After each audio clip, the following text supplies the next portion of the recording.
L'étiquette identifie le niveau de pollution de mon véhicule. Oui, réponse A. Non, réponse B.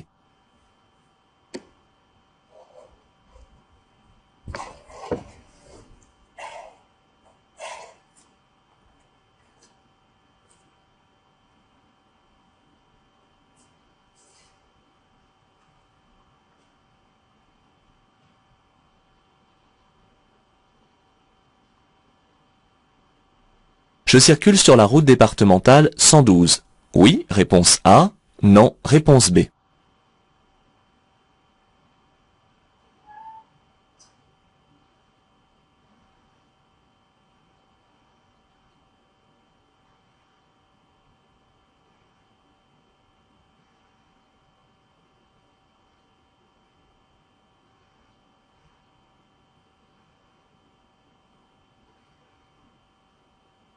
Le panneau vert indique la direction d'un grand itinéraire.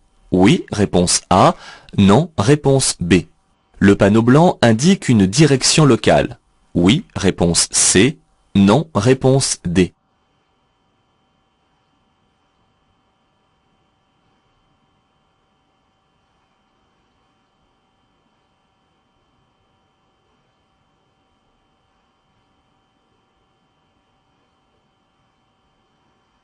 J'allume les feux de détresse. Oui, réponse A.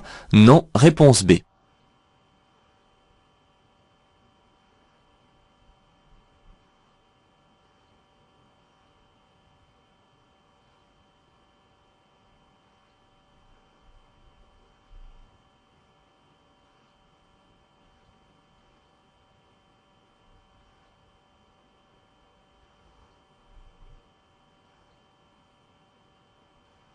J'augmente la distance de sécurité avant d'entrer dans un tunnel.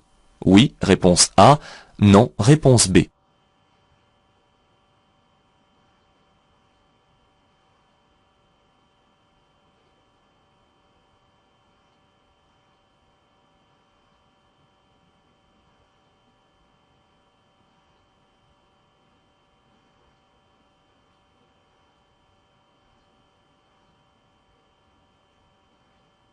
Ce panneau indique une obligation d'aller tout droit. Réponse A. Une impasse. Réponse B. Une priorité ponctuelle. Réponse C. Un sens unique. Réponse D.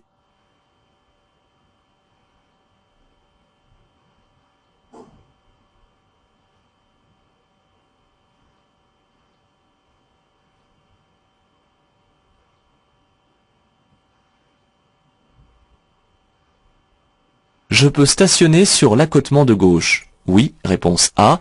Non, réponse B.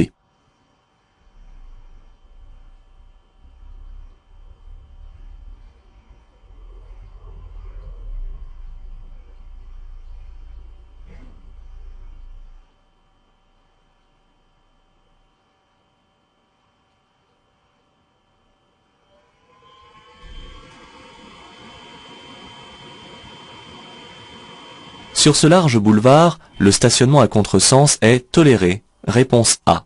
Interdit. Réponse B.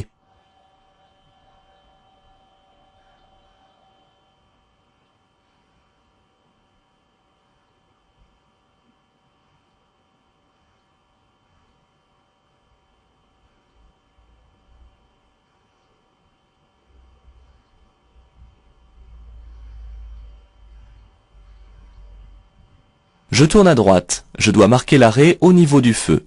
Oui, réponse A. Non, réponse B.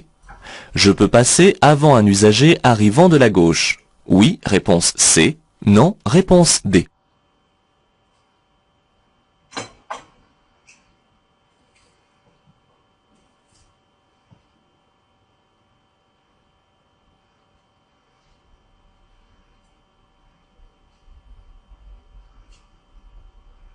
Après ce panneau, la vitesse maximale autorisée est de 90 km/h. Oui, réponse A. Non, réponse B. J'accélère franchement. Oui, réponse C. Non, réponse D.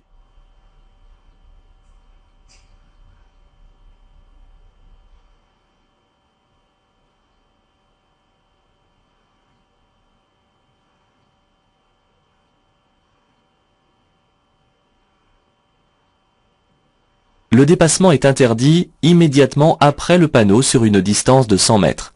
Oui, réponse A. Non, réponse B. À 100 mètres. Oui, réponse C. Non, réponse D.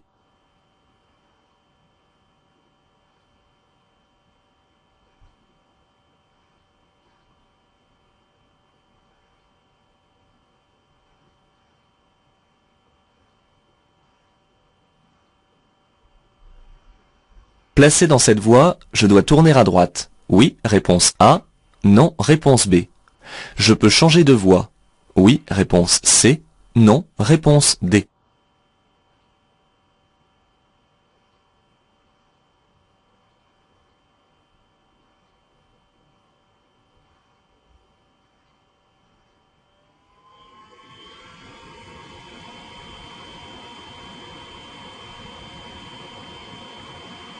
Les cônes placés sur la ligne médiane servent à guider pour observer une bonne distance de sécurité.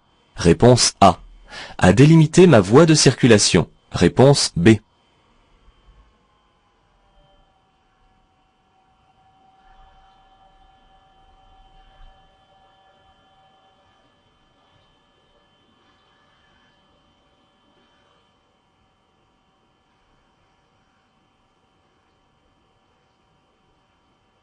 Cette balise positionne l'intersection. Oui, réponse A. Non, réponse B.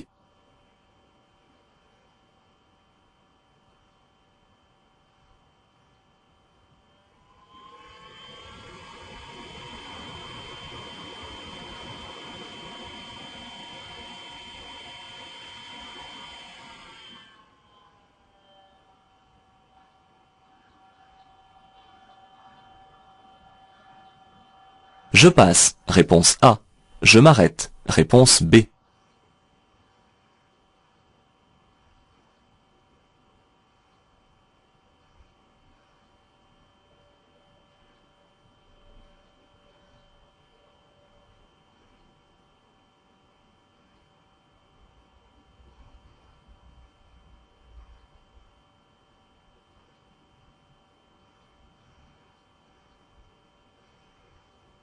Dans cet espace, je peux m'arrêter pour répondre à un appel téléphonique. Réponse A. Consulter une carte routière. Réponse B. Appeler en cas de panne. Réponse C. Me reposer. Réponse D.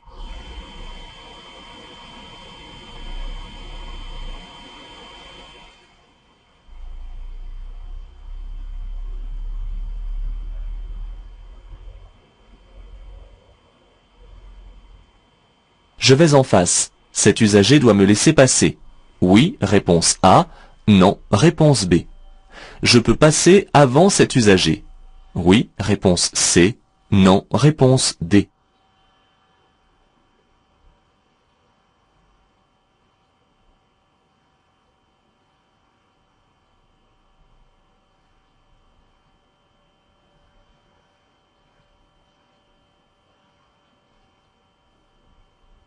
Il est obligatoire de revenir à droite après chaque dépassement. Oui, réponse A. Non, réponse B.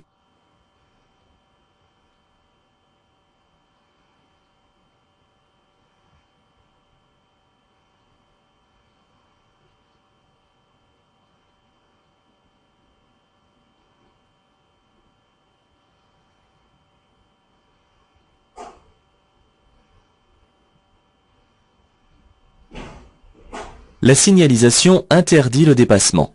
Oui, réponse A. Non, réponse B.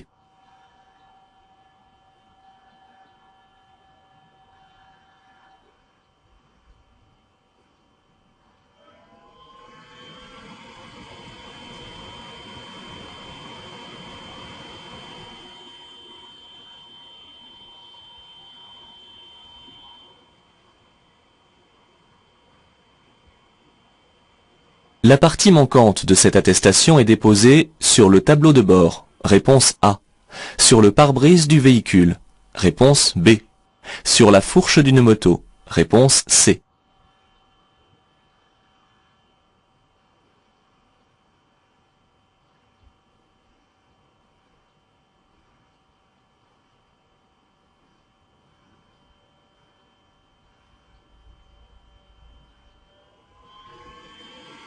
Pour appeler les secours sur un téléphone, je peux composer le 15, réponse A, le 18, réponse B, le 12, réponse C, le 112, réponse D.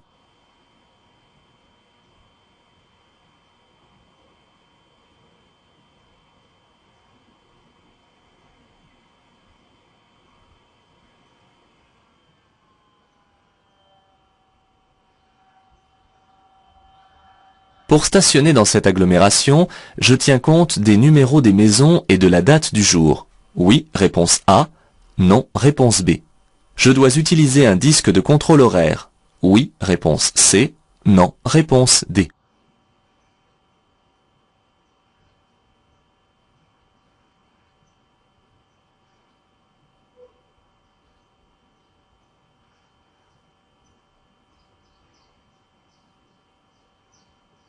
Je peux m'engager dans cette rue si je suis riverain. Oui, réponse A. Non, réponse B.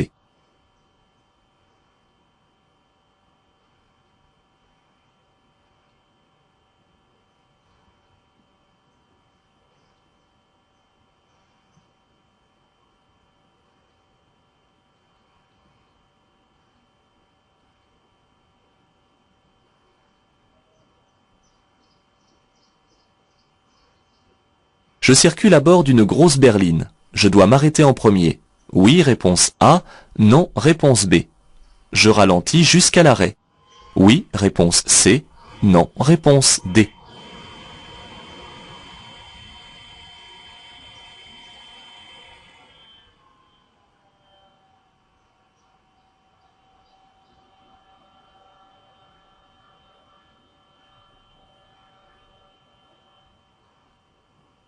La visibilité est bonne dans ce virage. Pour bien le négocier, je serre à droite tout du long. Réponse A. Je longe la ligne médiane en début de courbe. Réponse B.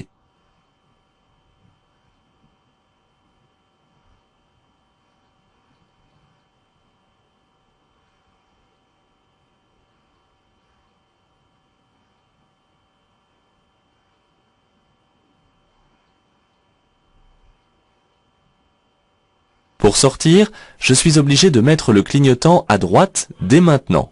Oui, réponse A. Non, réponse B.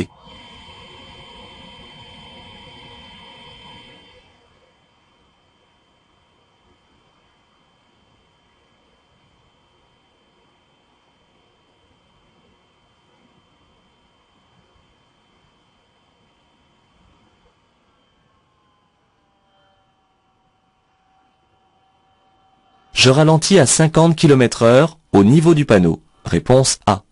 À l'entrée du virage seulement. Réponse B.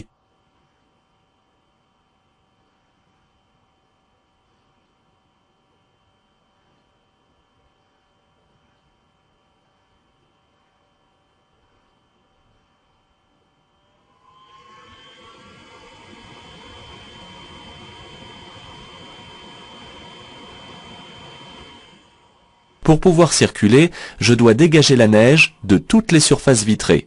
Oui, réponse A. Non, réponse B. De la carrosserie? Oui, réponse C. Non, réponse D.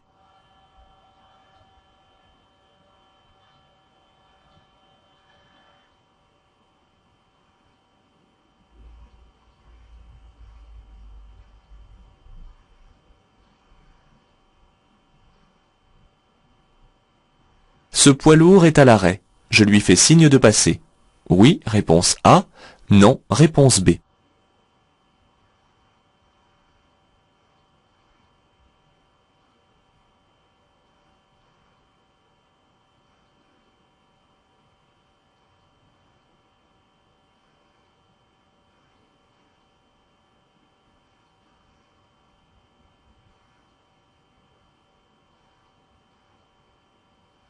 Un itinéraire vert indique les grandes villes. Oui, réponse A. Non, réponse B. Est limité à 110 km/h. Oui, réponse C. Non, réponse D.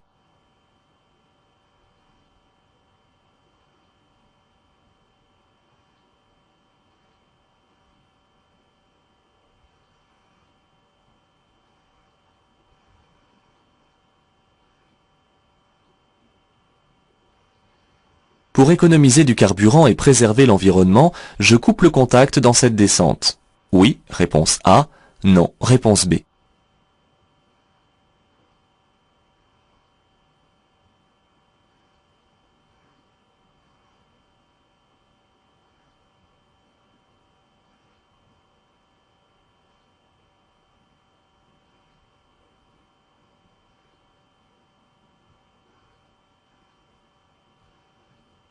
Si je dépasse ici ce camion, je risque une suspension du permis de conduire. Oui, réponse A. Non, réponse B. Un retrait de plusieurs points. Oui, réponse C. Non, réponse D.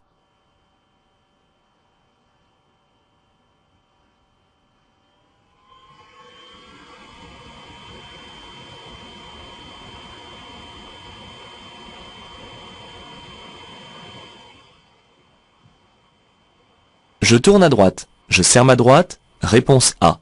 Je marque l'arrêt. Réponse B. Je cède le passage uniquement à gauche. Réponse C.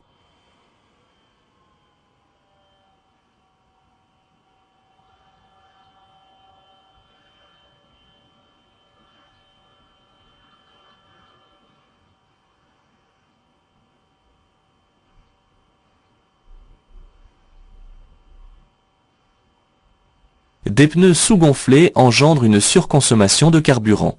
Oui, réponse A. Non, réponse B.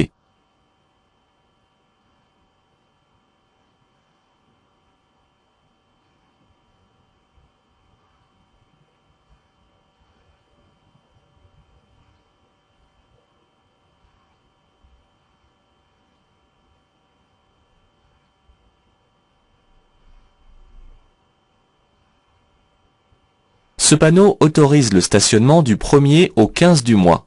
Oui, réponse A. Non, réponse B.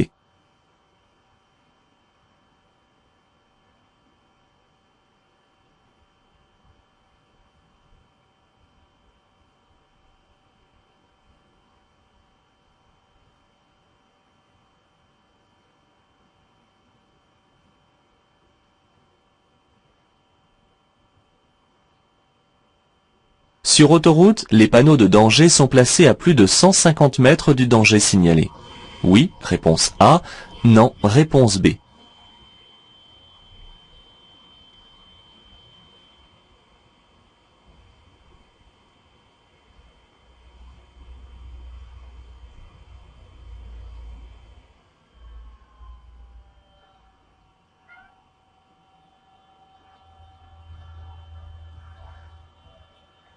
Si je ne respecte pas les distances de sécurité dans un tunnel, je risque de perdre des points. Oui, réponse A. Non, réponse B.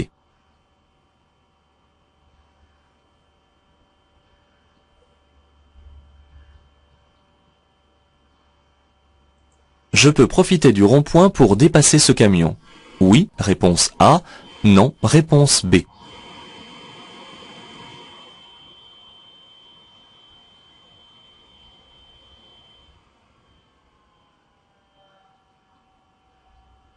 Je peux sortir à droite. Oui, réponse A.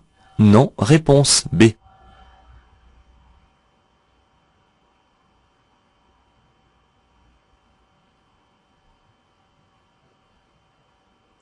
Je pourrais dépasser après avoir croisé le cycliste.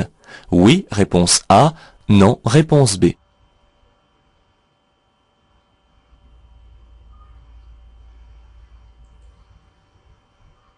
Sur les véhicules neufs, c'est maintenant obligatoire, ce n'est pas un piège, cette étiquette identifie son niveau de pollution. Le taux de rejet en CO2 est inscrit sur le certificat d'immatriculation.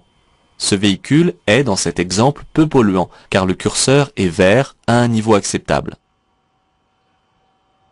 Il n'est pas toujours facile de savoir sur quel type de route on circule. Cependant, ici, il n'est pas possible de se tromper. Ce n'est pas la route départementale 112. Ce panneau annonce en effet une sortie et non pas les directions desservies si je continue sur cette route. La sortie, à 800 mètres, mènera sur la route départementale 112. Ce n'est donc pas la route sur laquelle je circule actuellement. La question est simple, mais à condition de bien connaître la signification des couleurs. Le bleu est réservé à l'autoroute, le vert pour les grands itinéraires. Le piège était de croire à un itinéraire bis qui dans le passé était de couleur verte, et le blanc pour les directions locales. Enfin, le jaune sert aux directions temporaires, bis ou de substitution. Mais il existe aussi un ordre hiérarchisé de présentation, de haut en bas, sur les supports, du plus important au local. Ne confondez pas les situations entre la normalité et l'urgence. Lorsque j'arrive sur un bouchon, je dois actionner les feux de détresse, c'est la règle. Mais ici ce n'est pas un bouchon, j'arrive à une station de péage de l'autoroute. Celle-ci est annoncée suffisamment à l'avance pour prévenir les usagers.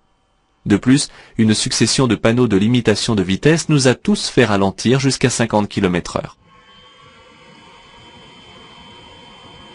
Avant d'entrer dans un tunnel, il y a 3 choses que je dois faire. Allumer les feux, ralentir, puis augmenter la distance de sécurité devant moi. Je réponds toujours dans ce sens. Parfois, cette distance minimale m'est imposée par panneau, ainsi que les vitesses minimales et maximales. Évitez les confusions de panneaux. Il est nécessaire de savoir exactement ce que signifie ceci. Ce panneau à fond bleu est carré. C'est donc un panneau d'indication qui précise que sur cette chaussée, la circulation s'effectue à sens unique. Si c'était une obligation, le panneau serait rond. Une ligne de dissuasion n'interdit pas le franchissement de celle-ci pour se rendre à gauche. Ne vous laissez pas piéger par le fait qu'elle interdit le dépassement comme une ligne continue. Elle n'interdit que cela.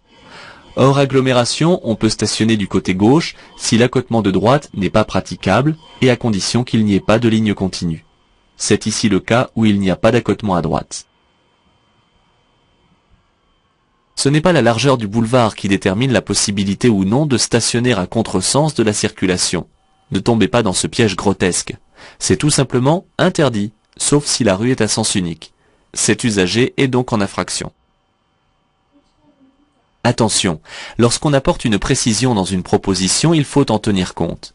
La signalisation lumineuse est complétée par une flèche jaune clignotante, ce qui m'autorise à tourner à droite, bien que le feu soit rouge. Je n'ai pas à marquer l'arrêt comme pour un stop. La deuxième proposition m'interroge sur le fait que je doive ou non céder le passage en passant et non pas si je peux passer. Je dois effectivement céder le passage aux véhicules ainsi qu'aux éventuels piétons.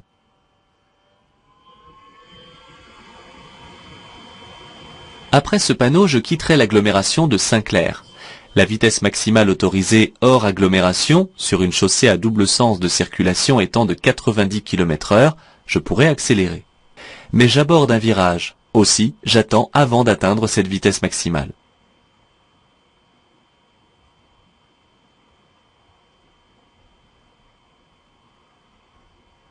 Un peu d'observation évite les erreurs. La signalisation m'interdit le dépassement des véhicules à moteur autres que ceux à 2 roues sans sidecar sur une distance de 100 mètres. L'interdiction s'applique à partir du panneau.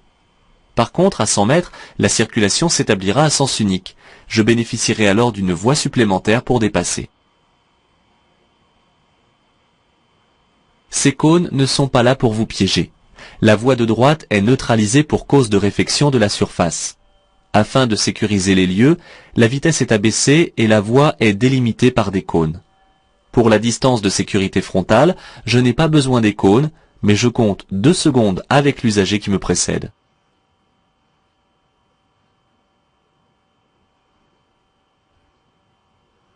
Ne confondez pas les balises et ne vous laissez pas leurrer par l'endroit où elle est implantée, car ce n'est dû qu'à une coïncidence. La balise de position d'intersection est en effet dotée d'un anneau rouge. Celle-ci est la dernière avant le passage à niveau visible à 50 mètres. Attention, les feux ne comportent pas toujours des symboles en forme de flèche.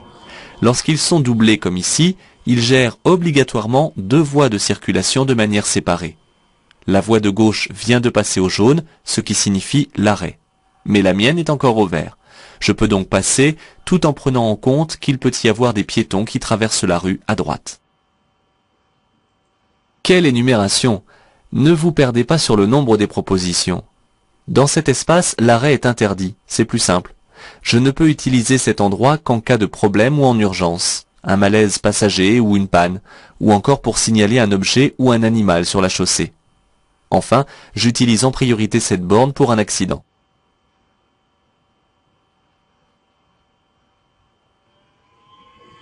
Double question qui déstabilise, car on s'attend ici à devoir répondre non à la deuxième proposition. Cet usager doit effectivement me céder le passage car il va couper ma trajectoire. Alors, qu'est-ce qu'il pourrait faire ici que je ne passerai pas? On cherche le piège que laisse supposer la deuxième proposition, et l'on est étonné de pouvoir passer. Ne vous en ferrez pas dans cette idée car il y a la règle et l'application de la règle.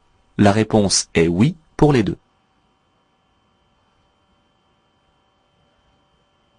Contrairement à ce que l'on peut croire, et c'est là le piège, je suis autorisé à rester dans cette voie tant que je dépasse, surtout si l'espace entre deux véhicules à droite est insuffisant ou trop juste pour se rabattre. Je suis d'autant plus en sécurité ici du fait que la chaussée est à sens unique. Sur une route à double sens, je dois rester très attentif et disposer de beaucoup d'espace libre. Les panneaux limitent la vitesse des usagers sur ce tronçon de route à sens unique. Le piège serait de croire qu'ils puissent interdire également le dépassement, cette vitesse étant réduite. Ils m'invitent seulement à modérer ma vitesse, mais n'interdisent en rien le dépassement. Je peux par exemple dépasser ce camion. L'attestation d'assurance est composée de deux parties, l'une qui reste avec le certificat d'immatriculation du véhicule et qui doit être montrée lors d'un contrôle routier. L'autre partie, celle qui a été découpée en haut à gauche, c'est la vignette. Elle doit être glissée dans la pochette transparente collée en bas à droite du pare-brise du véhicule. Le piège de la question, c'est que vous devez savoir où cette vignette doit être apposée si votre véhicule est une motocyclette. Elle doit être collée sur la fourche ou sur le guidon. On finit par ne plus s'y retrouver avec les divers numéros mis à disposition. Sachons qui fait quoi. Normalement, le 112 qui est opérationnel devrait résoudre cette difficulté. Je l'utilise d'office avec mon portable s'il n'y a pas de poste fixe rapidement accessible ou de borne d'appel sur la route. Sinon, je compose le 15, le SAMU, ou le 18, les pompiers, qui sont les numéros traditionnels efficaces. Le 12 est un ancien numéro qui n'a rien à voir avec les secours. Attention à ne pas oublier une information donnée par ce panneau de zone. Il y a des chiffres et un symbole. J'entre dans une agglomération où le stationnement s'effectue par alternance semi-mensuelle. Pour savoir de quel côté stationner, il faut en effet tenir compte de la date et des numéros des maisons. Mais la durée horaire est aussi limitée, comme l'indique le symbole du disque, dont je dois me servir en le plaçant derrière le pare-brise. Attention, lisez bien toute la signalisation. Une rue barrée n'est pas toujours totalement interdite à la circulation. Si j'habite cette rue, la situation est claire. Je peux m'engager puisque le panonceau précise l'exception au sens interdit pour les riverains. Pas facile de retenir la règle des croisements difficiles. À catégorie égale et sur le plat, il n'y a pas de règle, donc pas d'erreur possible. Les deux usagers doivent faire preuve de prudence en ralentissant jusqu'à parfois l'arrêt. Ensuite, il convient de voir pour qui c'est plus facile ou moins risqué de serrer au maximum ou de choisir une place d'évitement. Plutôt qu'un piège, il s'agit ici d'une difficulté. On dit qu'il faut toujours tenir sa droite. C'est vrai, mais autant que le profil et l'état de la chaussée le permettent. Sans quitter ma voie, je peux donc me placer au mieux pour voir dans le virage et le passer en longeant la ligne médiane au début, puis en resserrant à droite lorsque je vois la sortie de la courbe. Tout changement de direction doit être signalé afin de prévenir les autres usagers de mon intention. Mais le piège, c'est qu'il ne faut pas non plus s'y prendre trop tôt, car l'information risque alors de ne pas être comprise. Les autres usagers pourraient croire que mon clignotant est resté bloqué. J'avertis entre 200 et 300 mètres avant de sortir, c'est suffisant. Il ne faut pas s'embrouiller avec l'endroit où les panneaux prennent effet. Le danger est situé à 150 mètres de ce qu'il annonce et une prescription prend effet au niveau du panneau. Sachant cela, la lecture de la signalisation est facile. Le virage annoncé à 150 mètres m'oblige à ralentir dès à présent à 50 km/h. Il ne faut pas penser qu'à soi. Les autres doivent aussi bénéficier de votre égard. Si je laisse de la neige sur la carrosserie, je vais en effet en projeter autour de moi tout en circulant. Raison pour laquelle je dégage toute la carrosserie de la neige qui la recouvre. Il va de soi que je nettoie toutes les surfaces vitrées. Attention donc de ne pas faire les choses à moitié. Explorez l'environnement et essayez de comprendre avant de répondre trop rapidement. Le geste est courtois, mais cela ne fera pas pour autant passer ce poids lourd. Des feux tricolores gèrent l'intersection, et ils sont peut-être en décalé afin de fluidifier le trafic. Le poids lourd est donc certainement à l'arrêt au feu rouge. De ma voie de stockage, je contrôle une dernière fois et je passe pour tourner à gauche. Attention aux certitudes. Grand itinéraire n'est pas synonyme de grande vitesse. Ces directions en vert indiquent les itinéraires reliant les grandes villes. Les panneaux blancs orientent sur les directions locales. Un itinéraire vert peut emprunter une route à 2 voies à double sens de circulation, tout aussi bien qu'un large axe routier à chaussée séparée. Un panneau vert n'indique donc en rien la limitation de vitesse en vigueur sur l'axe désigné. En coupant le contact, on ne consomme plus de carburant, mais c'est un piège dans lequel il ne faut pas tomber, car dans ce cas la sécurité n'est plus assurée. C'est très dangereux. Et cela ne sert à rien puisqu'en relevant le pied de l'accélérateur, cela suffit pour couper l'arrivée de carburant et donc consommer moins.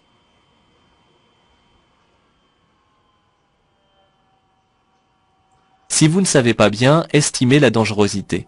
Soyez cependant rassurés, on ne vous interroge pas sur le nombre exact de points. Dépasser ce camion alors que la visibilité est limitée tient de la folie. La présence de la ligne continue trouve ici toute sa légitimité. Je risque une suspension du permis de conduire ainsi qu'un retrait de 3 points pour franchissement de la ligne continue, auquel on pourrait ajouter un dépassement dangereux, ce qui peut aboutir à 6 points de retrait grandement mérités. Attention à cette question, elle tient compte du fait que les usagers circulant sur l'axe principal sont autorisés à dépasser en traversant une intersection protégée.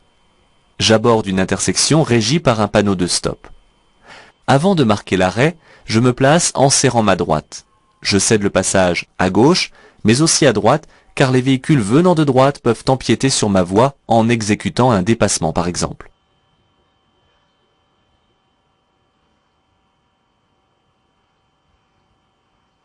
Contrairement à ce qu'on pourrait croire, il vaut mieux rouler avec des pneus surgonflés, ceci pour des raisons à la fois économiques et sécuritaires. Une pression trop basse de 25% augmente de 10% la résistance au roulement et de 2% la consommation de carburant.